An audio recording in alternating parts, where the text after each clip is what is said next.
Good morning and welcome to day 19 of our lockdown, the coronavirus diaries of Geriatric1944, who is in fact me, Jonathan King. I was born in 1944. I'm not planning to do this forever. I'm hoping that the lockdown will end in about 10 days or so. I've been locked down or self-isolating for well over a month now when I got a cold or flu, or was it coronavirus, right at the beginning of March. So I'm beginning to get a bit stir crazy.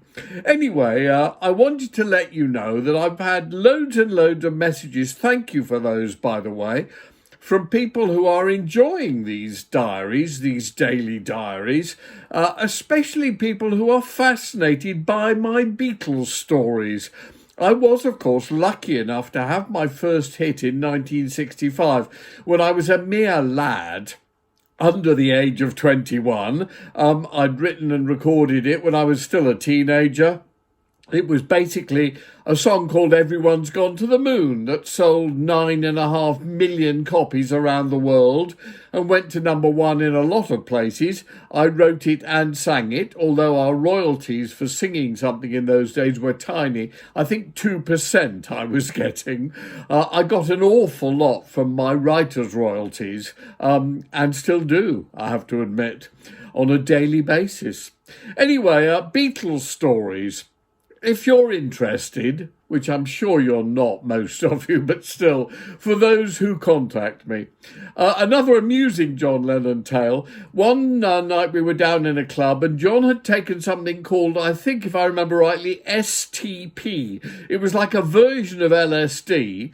The only thing is, what it did was it made the person who took it high as a kite for 20 minutes. Then they came down to earth and for 20 minutes were completely normal and then shot off and disappeared again for 20 minutes, mentally that is. Now, I found this terribly disconcerting. Now, I was having a chat with John, which was one of my few, not say arguments, no, really discussions with him. And John was determined when he said to me, "Jonathan, you wish you were me, don't you?" And I said, no, I'm very happy being me. I genuinely would never want to be you. And he said, "No, you're absolutely mad. Everybody wants to be me. I'm famous, I'm rich, I'm a star. Everybody worships me. I get fan mail and all the rest." And I went, no, John, I'm sorry. It's perfect for you being you, but I don't want to be you. I want to be me, and I'm happy being me. And at this point, or at some point in our discussion, John disappeared. When I say disappeared, it was sort of all of a sudden in mid-word. Then 20 minutes later, and my other point is, and that's what really fazed me, he'd pick up on exactly the moment that he'd gone off, even if it was halfway through a word or sentence. I found that terribly disturbing. Anyway, our entire evening went on that way, whichever club we were in. But at the end of it, he came down, and he was sort of down more permanently. And he said, "Actually, Jonathan, that's what I love about you. You're the only person I know who really genuinely is perfectly happy in his own shell," which I think was probably true. Story about George Harrison. I didn't know George nearly as well as I knew John. I really knew John far better than any of the other Beatles, and the only other person I knew as well as John was Brian Epstein, who of course knew me when I was Kenneth, long before I became Jonathan. But I did know George, and George was actually a lovely guy, and I have to say, of all the Beatles, he had my favourite taste, that we had a very similar taste in music. Unfortunately, we fell out badly when he was taken to court for borrowing My Sweet Lord from an old chiffon song called He's So Fine.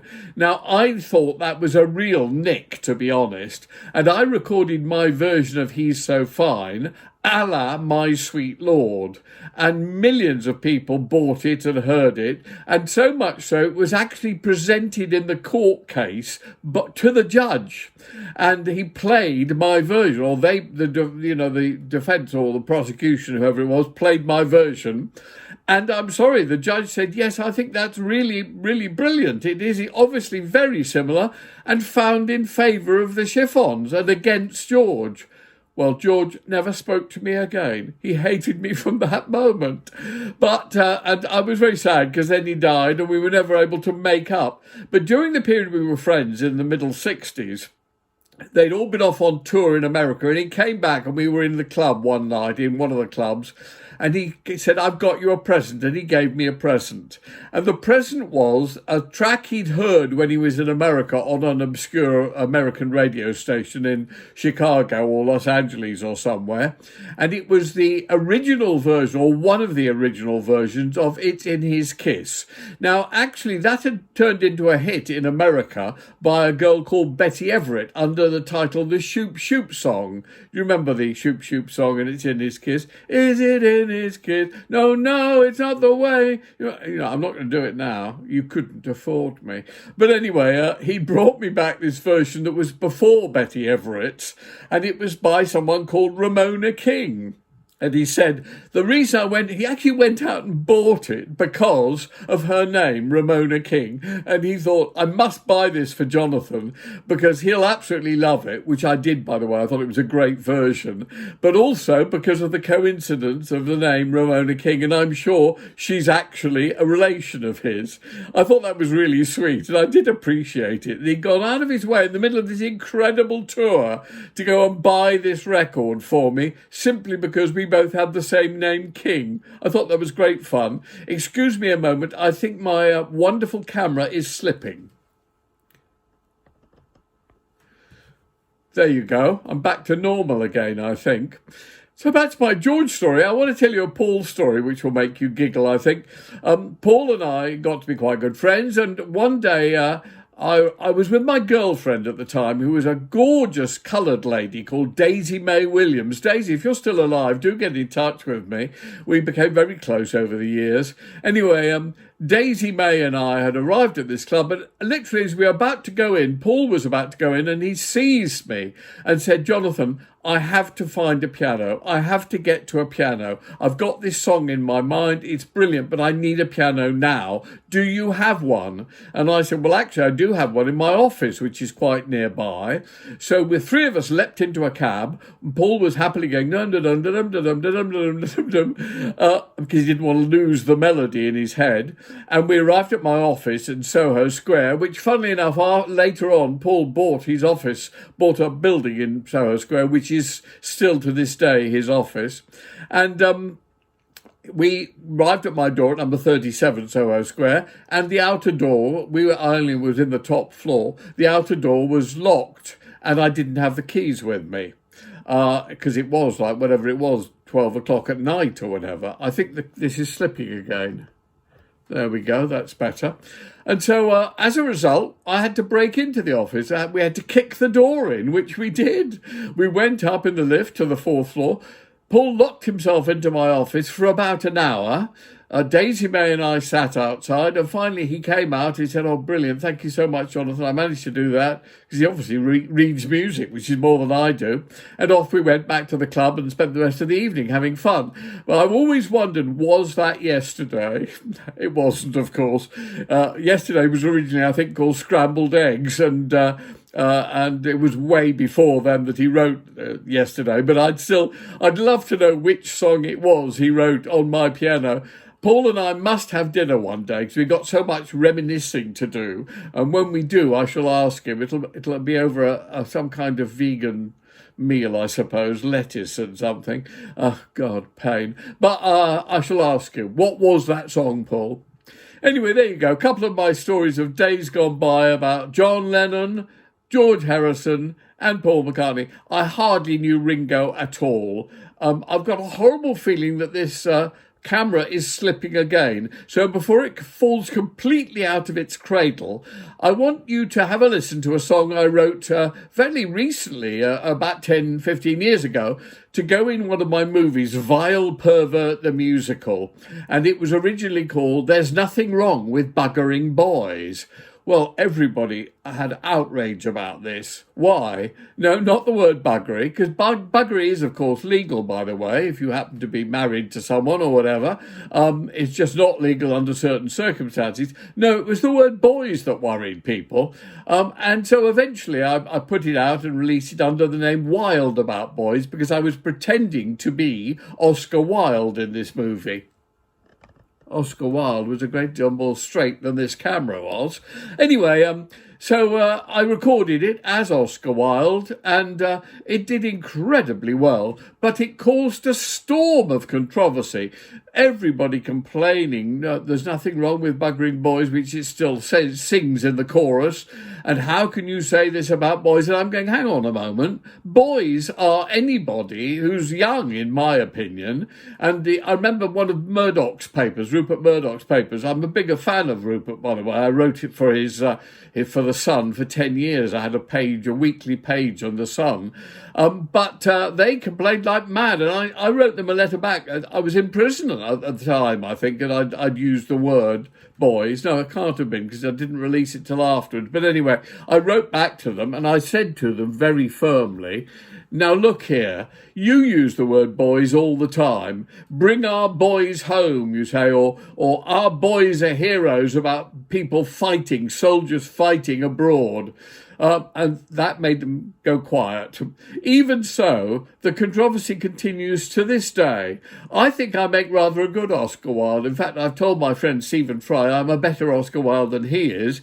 But I also think the song is actually terrific, very catchy, makes me smile, and causes all sorts of people who are deeply homophobic inside, but actually pretend that they're not, and pretend they're liberal, fine, upstanding people, to absolutely loathe me and be appalled. Anyway, I'll leave you with the words of Oscar Wilde, or me as Oscar Wilde. You can watch the whole movie on vilepervert.com or even on guilty.com. Either movie, free online, by the way, and I think you'll enjoy them. But here for you, ladies and gentlemen, is Wilde About Boys.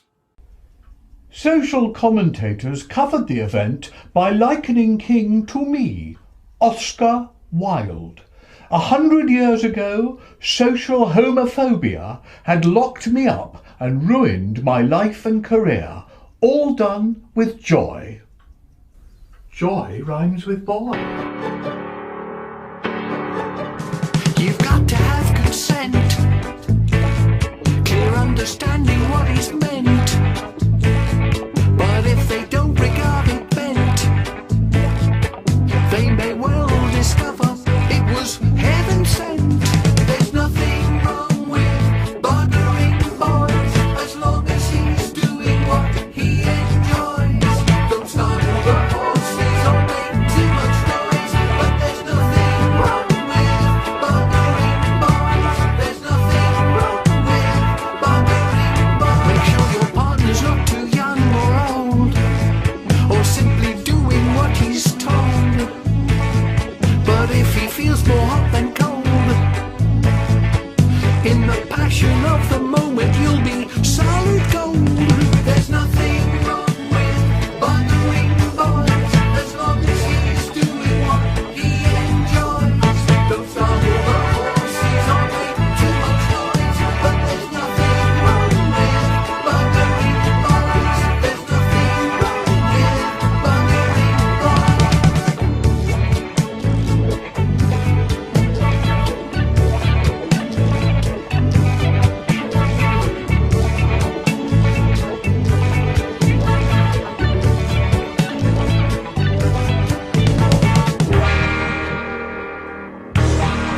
The Greeks and Spartans thought it styled, and Michelangelo was beguiled. Don't let its glory be defiled. If you share the loving, it can drive you wild.